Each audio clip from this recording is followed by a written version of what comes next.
बहुत बहुत स्वागत है हमारे इस कार्यक्रम में। धन्यवाद, नमस्कार। जी, अंकुर जी, आप बहुत अरसे से इस योजना में काम कर रहे हैं। बहुत सारी लड़कियों को, गांव की जो गरीब बच्चियां हैं, उनको आप ट्रेनिंग दे चुके हैं, उनका प्लेसमेंट कर चुके हैं अच्छी-अच्छी कंपनियों में। मैं चाहती हूँ विस्तार से हमारे लिसनर्स को आप बताएं, ताकि लोग जो नहीं पहुंच पाए हैं, जिन तक इस सुविधा का जिनको मालूम नहीं है, उन तक भी ये बात पहुंच पाए। तो मैं चाहती हूँ कि विस्तार से आप बताएं इस योजना जी, के बारे में। ज़रूर। तो धन्यवाद आपका कि आपने मौका दिया और एक अवसर है मेरे लिए कि मैं अपनी बात काफ़ी सारे उन लोगों तक पहुंचा सकूं जिनको इस योजना के बारे में मालूम नहीं है। तो इसमें जुड़ा है एक विभाग जिसका नाम है National Institute of Rural Development and Panchayati Raj, Hyderabad में। उसके संयोजन से इस योजना को भारत सरकार द्वारा 2012 से शुरू करा गया था। अब इसका नाम चेंज होकर दीनदयाल उपाध्याय ग्रामीण कौशल योजना 2016 से किया गया है। इस योजना के तहत, जैसे इसका नाम समझ में आ रहा है कि ग्रामीण कौशल विकास योजना, तो ग्रामीण के अंचल के जितने भी स्टूडेंट्स हैं ऑल ओवर इंडिया, उनको हम इसमें शामिल करते हैं, उनको इस योजना के बारे में बताते हैं। और ये योजना पूरी तरह से कौशल विकास पे केंद्रित है। अगर कोई स्टूडेंट, अगर कोई छात्र छात्राएं जिनका 8th के बाद में, 9th के बाद में पढ़ाई नहीं हुआ, या यूजली हमारे पहाड़ों में जो स्थितियां हैं, 8वीं के बाद उनके पास स्कूल के ऑप्शंस नहीं हो पाते हैं, और कई बार घर से दूर होने की वजह से वो आगे की एजुकेशन नहीं ले पाती हैं, और परिवार में एक स्थिति बन जाती है कि बच्चों की फिर शादी भी हो जाती है। लेकिन उसके अलावा जो सबसे मुख्य बात थी कि उनकी शिक्षा छूट जाती है। तो शिक्षा से जुड़े रहने के लिए और साथ में लाइवलीहुड, जो उनकी आजीविका है, उसको भी सृजित करा जाए, उसके लिए योजना बहुत अच्छे से काम आ रही है। कितने समय से चल रही है योजना? लगभग 2012 से चल रही है, ऐसा मैं बता रहा था। और उत्तराखंड के परिप्रेक्ष्य में बात करूं तो 2018 से ये धरातल पे आई है, जिसको हमने शुरू करा। और उसमें से सबसे पहली कंपनी हमारी थी जो ये शुरुआत में इसके साथ जुड़ी। हमारी कंपनी हिंदुस्तान की सबसे बड़ी स्टाफिंग कंपनी है। स्टाफिंग का मतलब जो रोजगार देती है ब्लू कॉलर जॉब्स में। और उसमें हमारे पास लगभग 2.5 लोग पूरे इंडिया में काम कर रहे हैं। बड़ी बड़ी प्रतिष्ठित कंपनियां हैं, जो प्रतिष्ठित कंपनियों के साथ में। तो भारत सरकार द्वारा ऐसी कंपनीज को इन्वाइट करा गया, उत्तराखंड सरकार द्वारा इन्वाइट करा गया, माफ चाहूंगा। तो उन्होंने हमको बोला कि क्या आप ऐसे प्रपोजल में हमारे उत्तराखंड में काम कर सकते हैं जहाँ की स्थानीय युवाओं को स्थानीय स्तर पे या बाहर भी रोजगार के अवसर मिले। तो हमने यहाँ पर अपना हल्द्वानी में सेंटर स्टैब्लिश किया और 3 साल का प्रोजेक्ट स्टार्ट किया, जो अभी खत्म हुआ है रिसेंटली। और इसके तहत हमने कुछ 440 बच्चों को ट्रेनिंग दी है। 440 बच्चों में लगभग 320 स्टूडेंट्स ऐसे हैं जिनको जॉब मिल चुकी है। और ये 2 विभागों में हमने इनको ट्रेनिंग दी है। एक तो उनका हॉस्पिटैलिटी था, जिसमें वो कुक जनरल का कोर्स कर रहे थे, और दूसरा जो एरिया था वो था सिलाई संबंधित था। सिलाई से संबंधित इलेक्ट्रॉनिक सिलाई मशीन होती है, जो कि फैक्ट्रीज में और एक्सपोर्ट कंपनीज में बहुत ज्यादा प्रचलित है, उसमें उनको काम सिखाया गया। लेकिन सबसे बड़ा चैलेंज होता है कि इस योजना के लिए जो बच्चा एडमिशन लेगा, अब उसको कैसे लाओगे, क्योंकि ये योजना 100% रेसिडेंशियल है। छात्रावास इसके लिए बनाना पड़ता है, और आपको सिखाने के लिए कॉलेज, एक सेंटर बनाना पड़ता है जहाँ पे प्रैक्टिकल और थ्योरी दोनों ही क्लासेस चलेंगी। तो हमारा यहाँ हल्द्वानी में MIET एक कॉलेज है, वहाँ पे हमारा परिसर था, जिसमें हमने हॉस्टल भी बनाया, और हमने साथ में उसका जो शिक्षक, उसका विभाग था, जो शैक्षिक हमारा एक कार्य प्लेस था, वो हमने एस्टेब्लिश किया। उन बच्चों को वहाँ सिखा रहे थे। कुमाऊं के 6 जिलों से हमें बच्चे एडमिशन यहाँ पे हमने करवाए, और उसके लिए हमें खुद वहाँ हर जिले में जाना पड़ता था। हर ब्लॉक में जाना पड़ता था, और हमें टारगेट मिला हुआ था कि हर जिले में कितने कितने बच्चे लेने हैं, उससे ज्यादा भी नहीं लेने हैं। और कुछ सरकार ने इस तरह से भी किया था कि जो पिछले वर्ग हैं, जो BPL क्लास है, उसमें भी अनुसूचित जनजाति, जाति और माइनॉरिटीज को भी ध्यान में रखना था, कि हम सिख, ईसाई और मुस्लिम परिवारों को भी ध्यान में रखें। तो उस परिवेश में इसको पूरा डिजाइन करा गया। सबसे ज्यादा जो फायदा पहुंचा है इसमें, वो स्वयं सहायता समूह की जितनी भी महिलाएं हैं, उनके बच्चों को सीधे तौर पे पहुंचा है, क्योंकि वो उनके बच्चों को सीधे एडमिशन का इसमें क्राइटेरिया दिया गया है, उनको एडमिशन दिया गया। और अभी तक जो बच्चे आए हैं उसमें सबसे ज्यादा उधम सिंह नगर से हमने स्टूडेंट्स इनरोल किए इसमें, और पिथौरागढ़ और नैनीताल से बच्चे लिए गए। जी। तो अभी पूरा बैच आपका कंप्लीट हो चुका है। 440 लोगों को आपने कहा कि ट्रेनिंग दी। 440 को ट्रेनिंग दी। उसमें जिन बच्चों का प्लेसमेंट नहीं हो पाया, उसका क्या रीजन था? देखिए, 440 में से 320 की हमने प्लेसमेंट करा दी, और ये 320 तक भी आंकड़ा पहुंचा बहुत मुश्किल से पहुंचा है, क्योंकि कुछ मोटे मोटे 200-250 बच्चों तक तो हम आराम से प्लेसमेंट की बात करते हैं और हम मान जाते हैं। उसके ऊपर जो एक चैलेंज था कि और 100 बच्चों को हम कैसे करा पाए, तो उसके लिए बच्चों के परिवार से बात की गई, उनके ग्राम प्रधान से बात की गई। एक बच्चा गया एक गांव से, दूसरा गया, तो जो बच्चे हमारे पास आते थे तो पीयर ग्रुप बना बना के हमने उनको तैयार किया, और उनको ना सिर्फ जॉब दी, बल्कि जॉब की लोकेशन तक खुद लेकर गए। जैसे हमने जो जॉब दी है वो ज्यादातर बैंगलोर में दी है, तमिलनाडु में KPR कंपनी है उसमें दी है, जो कि कोयम्बटूर के पास है। एक हमने गुजरात में दी है, कुछ कंपनीज में राजकोट, अहमदाबाद और सोमनाथ में दी हैं। इसके अलावा भोपाल में कंपनीज हैं, वहां पे दी है।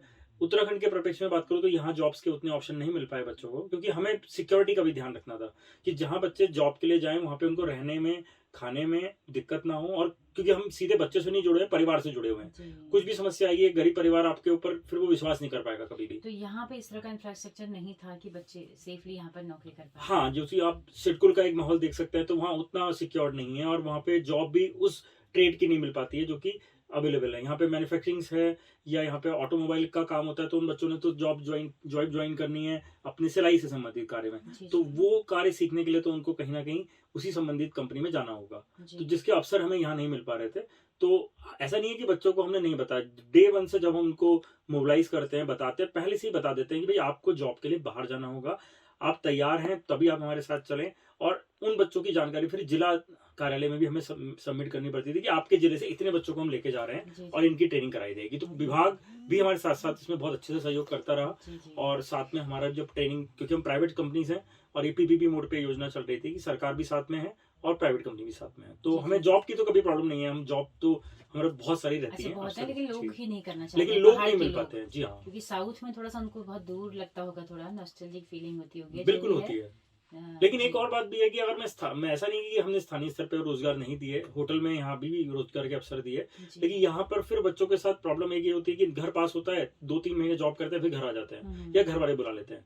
एक बार थोड़ा सा घर से दूर जाते हैं, ये एक्सरसाइज ही है एक, मान लीजिए एक बार दूर जाते हैं तो उनके पास ऑप्शन हो जाता है कि वो इतनी जल्दी वापस भी नहीं आ सकते। और वापस मैम इस तरह से आते हैं कि एक बार चले जाते हैं तो फिर फ्लाइट से ही वापस आते हैं, क्योंकि वो अच्छा। 1 साल तक रुकते हैं, तो वापस आने के लिए अगर 2000 अगर किराया लग रहा है ट्रेन का, तो वो 1-2 हजार रुपए और डाल के ट्रेन बुक करना पसंद, वो फ्लाइट बुक करना पसंद जी, करते जी, हैं। जी, जी। तो हम लड़कियों को लेकर तो आ रहे हैं, जबकि उन बच्चों को ना ट्रेन का पता, ना बस का पता, ना ऑटो का पता, अपने गांव से निकली हैं और वो इतने ज्यादा एक्सपोजर ले चुकी होती हैं कि उनको इन सब के अलावा फ्लाइट में उड़ने का भी अवसर मिल जाता है। क्या बात है अंकुर जी, एक तो आपने बताया कि आपकी कंपनी पहली थी जो स्किल डेवलपमेंट को लेकर काम की उत्तराखंड में। जी, डीडीयू के वही में। जी, जी। दीनदयाल उपाध्याय ग्रामीण कौशल कौशल योजना में। जी। इसके अलावा क्या और भी कंपनियां हैं जो इस तरह का काम कर रही हैं? जी बिल्कुल, अभी सरकार ने, क्योंकि पहली 13 कंपनी थी, उसमें से हमारी एक कंपनी थी, 13 कंपनीज को इनविटेशन था। उसके बाद कुछ 60 कंपनियां आज की समय में काम कर रही हैं, और ये हर जिले में है। आप इसकी जानकारी कहाँ से हो, जैसे आपके जो श्रोता हैं अगर वो समझ पाए, अगर आपके नॉलेज में कोई भी ग्रामीण में परिक्षेत्र में रहने वाला कोई भी छात्र या छात्रा है जिसको आप इस योजना से जोड़ना चाहते हैं, जिसमें निःशुल्क उनको एडमिशन मिलेगा, निःशुल्क उनको रहने की सुविधा मिलेगी, ड्रेस मिलेगी, इंश्योरेंस मिलेगा, आने जाने का भी जब वो कंपनी में जाएंगे वो सब मिलेगा, उसको लेके अगर आपको किसी को भी अवसर देना है तो आपको सिंपली एक काम करना है कि अपने ब्लॉक ऑफिस में आप संपर्क करें। जैसे कोई बच्चा मान लीजिए अल्मोड़ा के किसी ब्लॉक से बिलोंग करता है, तो अल्मोड़ा के उस ब्लॉक के ब्लॉक ऑफिस में जाए, वहां से बीडीओ से मिले या एनआरएलएम के जो बीएमएम होते हैं उनसे बात करें, तो आपको पता लग जाएगा कि इस क्षेत्र में कौन सी कंपनीज हैं जो स्टूडेंट्स को ढूंढ रही हैं, और उनसे आप संपर्क बना के फिर एडमिशन की प्रोसेस स्टार्ट करा सकते हैं। क्या इसके अलावा और भी कोई योजनाएं हैं जो स्किल डेवलपमेंट को लेकर चल रही हैं? इसके अलावा और बहुत सारी योजनाएं चल रही हैं जो शहरी लड़कों, युवाओं के लिए, शहरी क्षेत्र के बच्चों के लिए प्रधानमंत्री कौशल विकास योजना चल रही है, जिसका एक नया स्वरूप आने वाला है, क्योंकि अभी कोरोना के बाद जो नहीं आ पाया है, तो उसमें भी संपर्क किया जा सकता है। उसके लिए आपको कौशल विकास की जो भारत सरकार का मंत्रालय है उसकी वेबसाइट पे जाना है, वहाँ पे आपको टोल फ्री नंबर मिलेंगे, उस पर बात कर सकते हैं, या अगली बार हम जब अपना प्रसारण दे रहे होंगे तो मैं और जानकारी इसमें आपको उपलब्ध करा दूंगा। यहाँ पर कई सारे सेंटर्स हैं जहाँ पे कंप्यूटर सिलाई होती है, लेकिन मुझे लग रहा है कि बहुत ज्यादा नाखुश लोग रहते हैं उन चीजों से कि बहुत अच्छे से ट्रेनिंग नहीं दे रहे हैं, काम चलाओ, काम चल रहा है। मैम कारण ये है उसका कि रोजगार से कनेक्टिविटी नहीं है। आपने कोर्स कर लिया, अब अपने घर बैठ गए, तो सीखा हुआ भी खराब हो जाता है। यहाँ पर ये अवसर है कि तुरंत आपको ट्रेनिंग के बाद जॉब पे जाना ही जाना है। तो हम एक और पॉलिसी में काम करते हैं कि जैसे हमारा कंपनी का टैगलाइन भी है कि मेकिंग इंडिया एम्प्लॉयबल, हम उनके कौशल पे काम कर रहे हैं कि उनको एम्प्लॉयबल बनाना ही बनाना है, और एम्प्लॉयमेंट की अपॉर्चुनिटी तो हमारे पास भर भर कर है। कभी भी हम उत्तराखंड के परिप्रेक्ष्य में बात करें, कहीं भी करें, तो जॉब्स की अपॉर्चुनिटी बहुत ज्यादा है हमारी कंपनीज के पास में, लेकिन सही ट्रेंड बच्चे नहीं मिल पाते, तो वो उस मुहिम में हम काम कर रहे हैं। तो हमें जॉब्स की प्रॉब्लम नहीं है बच्चों को देने में, हमें बच्चा तैयार करना एक चैलेंज है कि स्टूडेंट्स को हम तैयार कैसे करें। जी, जी। तो वो, लेकिन एक बहुत अच्छी बात है कि पूरे इंडिया में हम लोग, हमारे 33 सेंटर हैं पूरे इंडिया में जो, और 29 स्टेट्स हैं, उसमें से उत्तराखंड एक ऐसा स्टेट है जहाँ पे कि स्टूडेंट्स की जो एक कार्य करने की और लगन और एक जो मेहनत करने की जो एक अपनी क्षमता है वो बाकी स्टेट से बहुत अलग है। अच्छा। इसी वजह से बाकी स्टेट में जब हम स्टूडेंट्स भेजते हैं तो उसके कारण भी ये है कि वो बुलाते हैं कि हमें उत्तराखंड के स्टूडेंट्स चाहिए। अच्छा तो हमारे पास तो नेचुरल डिमांड है कि उत्तराखंड के बच्चों को प्लेसमेंट की तो कभी दिक्कत नहीं आती है। रेपुटेशन अच्छी है बहुत आपकी। अच्छी है जी, बहुत मतलब इस अच्छी है। तरह के सीधे हैं, चालाक नहीं है, और चालाक नहीं कोई है, मेहनत से काम करते मेहनती हैं। मेहनत जैसे हमारे पहाड़ के परिप्रेक्ष्य में कितनी मेहनत से हमें अपनी जीविका चलानी होती है, तो वही रिफ्लेक्ट करती है उनके काम करने में भी, कि उनको इधर उधर की बातों से मतलब नहीं है और काम करने में उनको थकान उतनी जल्दी नहीं होती है और बहुत जल्दी एडजस्ट कर लेते हैं। शिकायत बहुत ज्यादा नहीं करते हैं, पॉलिटिक्स वगैरह नहीं करते हैं, फालतू की बातों में नहीं जुड़ते हैं। तो वही कार्यबल जो फैक्ट्री को चाहिए होता है वो आपका नेचुरली यहाँ पे उत्तराखंड में अवेलेबल है। ओके, इनको रास्ता दिखाने की जरूरत है कि इनके लिए तो रेड कारपेट बिछा हुआ है एक तरीके से हम देखें तो। और मेरे पास बहुत डिमांड है, लेकिन मैं स्टूडेंट्स को पहुंचा ही नहीं पा रहा हूँ। ओके, तो कन्विंस नहीं कर कन्विंस नहीं कर, मतलब स्टूडेंट्स को तैयार करना, बताना एक बहुत बड़ा चैलेंज है। तो उसमें बहुत सारी कंपनी और भी लगी हुई है। मुझे लगता है कि आने वाले कुछ सालों में काफी बड़ा तो कार्यबल पे तैयार स्केल उनका होगा। सही होता है वहाँ पर? जी, पे स्केल पे गवर्नमेंट की तरफ से पूरी तरह से निगरानी है। जो उत्तराखंड का या किसी भी स्टेट का मिनिमम वेजेस एक्ट है वो फॉलो होता है।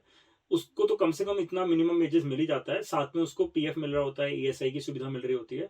लेकिन अगर कोई और कंपनी, मतलब वो डिपेंड करता है कि बच्चों का इंटरव्यू अच्छा हुआ या स्किल कितनी अच्छी है। तो जैसे मैं उदाहरण दूंगा कि ट्राइडेंट, अगर कोई सर्च करे तो ट्राइडेंट एक बहुत बड़ा ग्रुप है, एक्सपोर्टर है और वो गारमेंट्स मेकिंग एक बहुत बड़ी कंपनी है।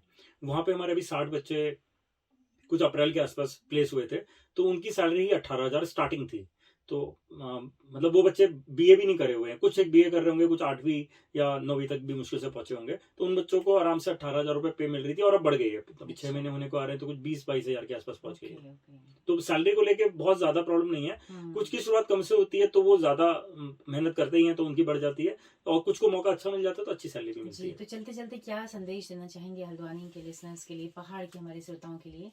जी जरूर, मैं ये संदेश देना चाहूंगा कि इस योजना को वापस से अब मैं रिपीट करूंगा, दीनदयाल उपाध्याय ग्रामीण कौशल योजना, इसका प्रचार करें। एक नेचुरल, एक सोशल इम्पैक्ट जरूर लाने की कोशिश करें कि आपके संपर्क में कोई भी ग्रामीण कम्युनिटी का, ग्रामीण में रहने वाला कोई भी आपका रिलेटिव हो सकता है, कोई मित्र हो सकता है या कोई जान पहचान का हो सकता है। ऐसे स्टूडेंट्स जो कि शहर में आके पढ़ने के लिए कोशिश करते हैं, किराए का मकान लेते हैं, फिर वो बीए कर रहे होते हैं, बीकॉम कर रहे होते हैं, उनको कितना खर्चा लगता है और उसका रोजगार के अवसर आपको सभी को पता है कि नहीं मिल पाते हैं। तो क्योंकि वो रोजगार परक कोई कार्यक्रम नहीं कर रहे होते हैं, तो यहाँ पर वो इस रोजगार परक योजना से जुड़े, कोर्स करें, कोई पैसा नहीं देना, किराए का मकान नहीं लेना, आपको हर चीज सुविधा सरकार दे रही है, और उसके बाद रोजगार पे जाएं और वही लोगों को सीधे सीधे फायदा पहुंचता ही है। तो आप जरूर अपना मैसेज पहुंचाएं और उस ब्लॉक के बीडीओ से और बीएमएम से जोड़ने की कोशिश करें, जो सबसे नजदीकी केंद्र हो सकता है इस योजना से जुड़ने के लिए। जी, क्या अपना कॉन्टेक्ट नंबर भी आप शेयर करना चाहेंगे? जी जरूर, मैं शेयर कर सकता हूँ। मेरा नंबर नोट कर सकते हैं आप, 7417032600। मैं डॉक्टर अंकुर भटनागर, मैं जिला नैनीताल में अभी हमारा ऑफिस है यहाँ पर, और मैं उत्तराखंड का प्रभारी हूँ अपनी company team lease services limited की तरफ से। जी धन्यवाद। तो अंकुर